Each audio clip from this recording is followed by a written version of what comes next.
I walked outside for work one morning, and my car was gone. At first, I honestly thought it had been stolen because my truck was always parked in the same spot. Same driveway, same routine. But that morning, the driveway was empty.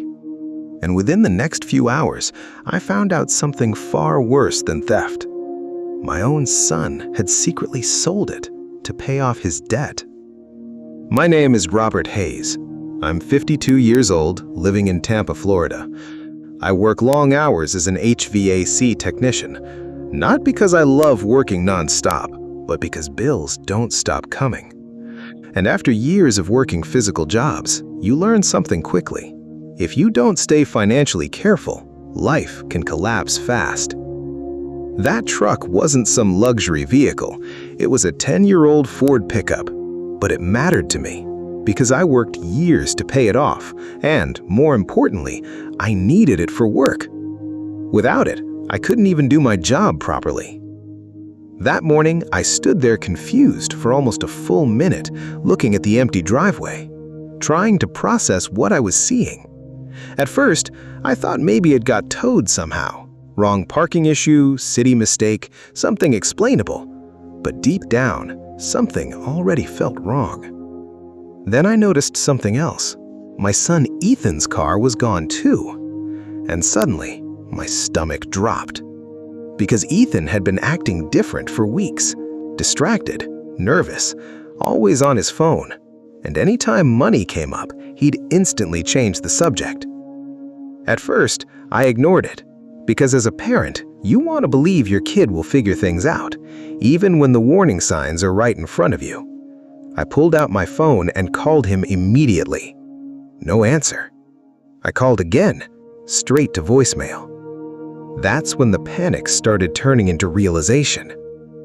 I walked back inside the house, trying to calm myself enough to think clearly. And then I saw it. An envelope sitting on the kitchen counter with my name written on it.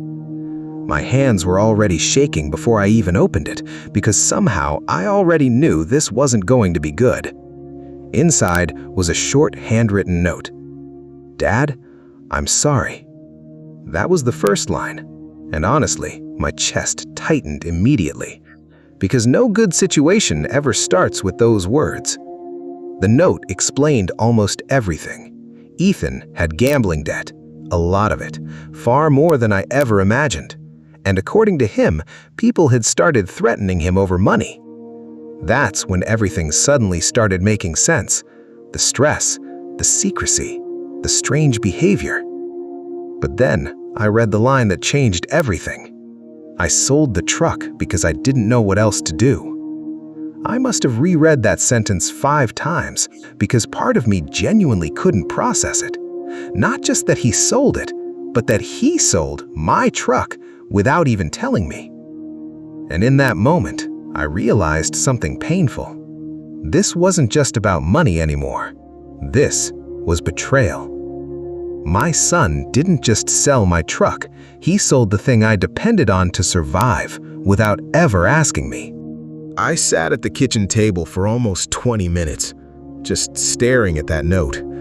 Not moving, not thinking clearly, just trying to process how things had gotten this bad without me realizing it. Because when you're a parent, you always think you would notice. You think you'd see the signs early enough to stop something before it falls apart. But looking back now, the signs had been there the whole time. I just didn't want to believe them. Ethan had been asking for money more often lately. Small amounts at first, a couple hundred here, a few excuses there, car repairs, bills, short-term problems. And every time, I helped him. Because that's what parents do. You tell yourself they're just struggling temporarily. You believe things will eventually stabilize, but they never did. And now, I finally understood why. The gambling wasn't casual, it was serious. The kind of debt that changes people, the kind that makes desperation feel rational. I looked back down at the note. He said he planned to pay me back, that selling the truck was temporary. But there's something painful about reading promises from someone who already crossed a line. because once trust breaks, words stop feeling real. I tried calling him again, still nothing. That's when anger finally started replacing shock, not because of the truck itself, but because he made the decision for me. He didn't ask, he didn't tell me the truth, he just took something that wasn't his and sold it. And the more I thought about it, the worse it felt. Because that truck wasn't just transportation, it was tied directly to my work, my income, my ability to keep paying bills. And suddenly, his debt had become my problem too. I started checking paperwork around the house, trying to figure out how he even managed to sell it. That's when another realization hit me.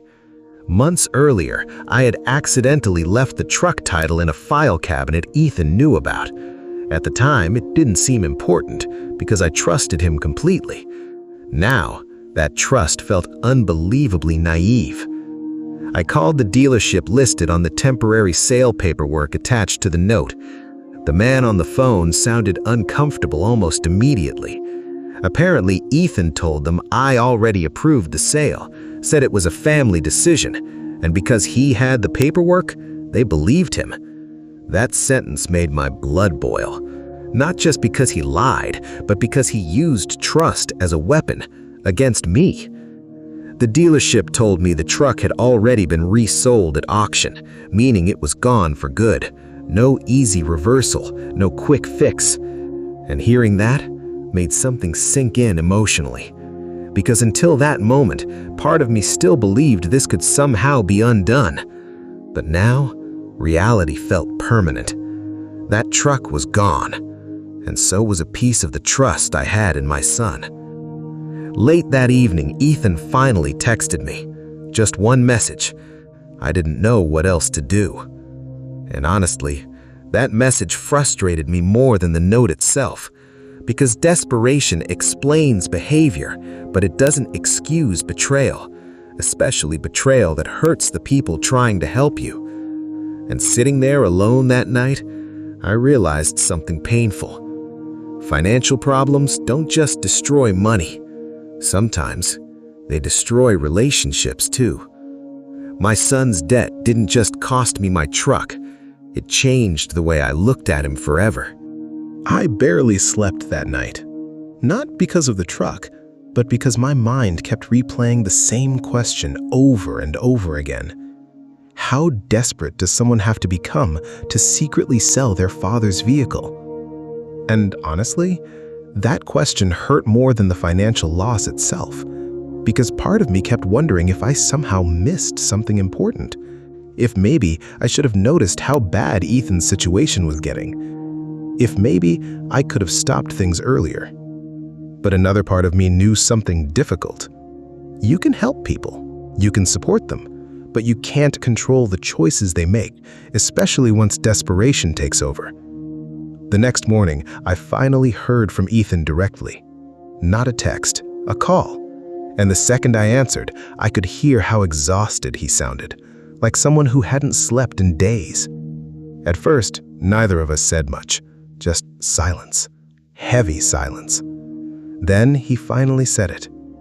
I messed up. And for a second, he sounded less like an adult man and more like the scared kid I used to raise. He admitted everything. The gambling started online, sports betting at first, then bigger risks, then losses, and eventually, debt he couldn't control anymore. According to him, he kept believing one more win would fix everything, one more bet, one more chance. But instead, everything spiraled, and by the time he realized how serious it had become, he was already trapped. The people he owed money to had started pressuring him constantly, calling him, threatening him. And somewhere in that panic, he convinced himself selling my truck was the only way out. Hearing all of that was painful, because for the first time I realized this wasn't just irresponsibility anymore.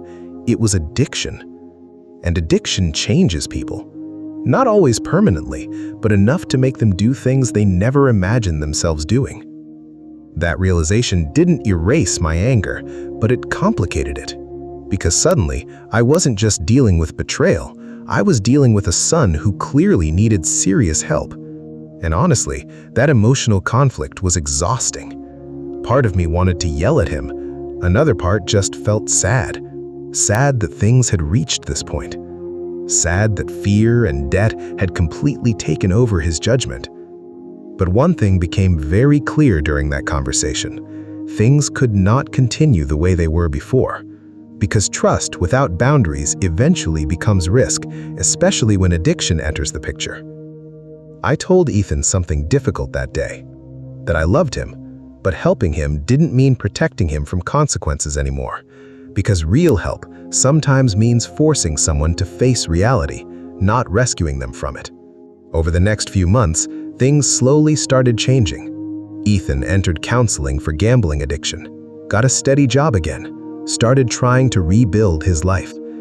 And while our relationship didn't magically heal overnight, it slowly became more honest, more realistic. Because after something like this, blind trust disappears. And maybe that's not always a bad thing.